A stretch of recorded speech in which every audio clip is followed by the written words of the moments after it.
Now, one woman lost her child, the second lost her uterus and ability to have any more children on their own. Now, both say they have filed complaints against their nurse midwives after sharing their stories with us.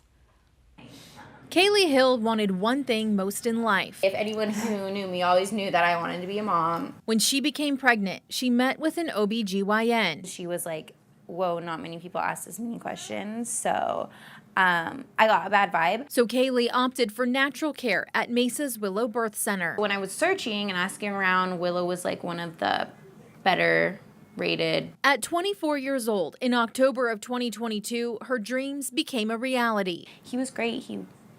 He came out, he was crying. As quickly as Kaylee's dreams came true, Thomas is in the corner yelling like, is someone gonna call 911? She and her partner Thomas faced a nightmare. I was panicking, obviously. Like, I could look down and see my uterus between my legs. Mesa Fire rushed Kaylee to the hospital. Don't let me die, please. I just had a baby. I'm only 24 years old. Like, I don't want to die. Her medical records confirming blood loss, an inverted uterus, acute respiratory failure. She nearly died. The 12 News I team took questions about Kaylee's care to the birth center's co-founder, Diane Ortega. For HIPAA reasons, I can't confirm or deny that that was actually a patient at Willow.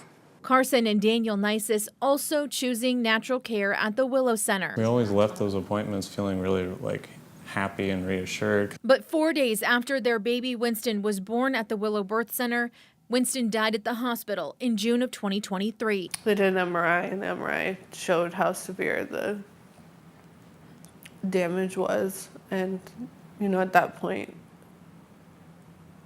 it was explained to us that our options. The death certificate said Winston's cause of death was hypoxic ischemic encephalopathy, a brain injury caused by lack of oxygen. 12 News took questions about Carson's delivery to the Willow Center's co-founder, Diane Ortega. The care they had prior to that was all normal, so it's disheartening to hear that, but I stand by our team and the care that we give. In December, Carson and her husband Daniel settled a wrongful death lawsuit with Willow.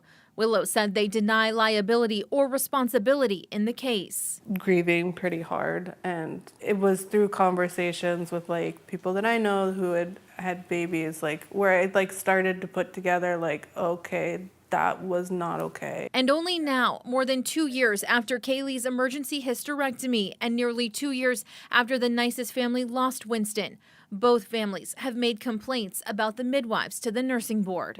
Not comfortable to talk about, and it's hard, but I'd much rather take on that burden than have somebody else lose their child. The Arizona Nursing Board licenses certified nurse midwives. Board President Carolyn McCormies agreed to an interview, but state law prohibits her from discussing specific investigations. The board does not investigate every traumatic birth or infant death. McCormies says their investigations look at whether the nurse acted in their scope of practice. If there's a concern, are they collaborating with a physician, with a hospital, with someone else that may have more expertise than them?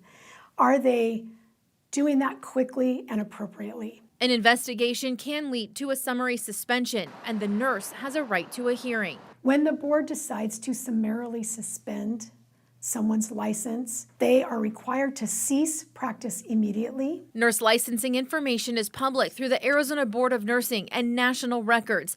Anyone can look up a past history. If there is discipline, it's there, and you can read exactly what it was. The board says once a nurse has completed their suspension, they may be put on probation. McCormies encourages anyone to submit care concerns where investigations begin with complaints. If you see something that's concerning, see something, say something. The Nisis family sharing their trauma. The care wasn't enough to keep Winston alive, and they were telling us that everything was normal. Something went wrong. As Kaylee faces hers. That was the second worst thing you could say to me, is that I had a hysterectomy and I'm never going to be able to have kids again. In hopes that Valley families will be able to make informed decisions when choosing a place to deliver. I'm grateful we can still have our own biological children, but it's very expensive and a long road for sure. A Willow spokesperson said the Arizona Nursing Board investigated Winston's death and said, quote, Willow acted properly and always in the best interest of both the baby and the mother. The nursing board says they legally cannot comment on whether Winston's death was investigated. And 2 of the Willow Center's certified professional midwives face suspension by the Arizona Department of Health Services in connection with previously filed complaints by another Valley family. Now, the state's filings come after a 3rd woman complained to the Department of Health Services she was not properly cared for and lost her unborn baby as a result. The hearings for those 2 cases involving the 2 midwives are scheduled for later this month.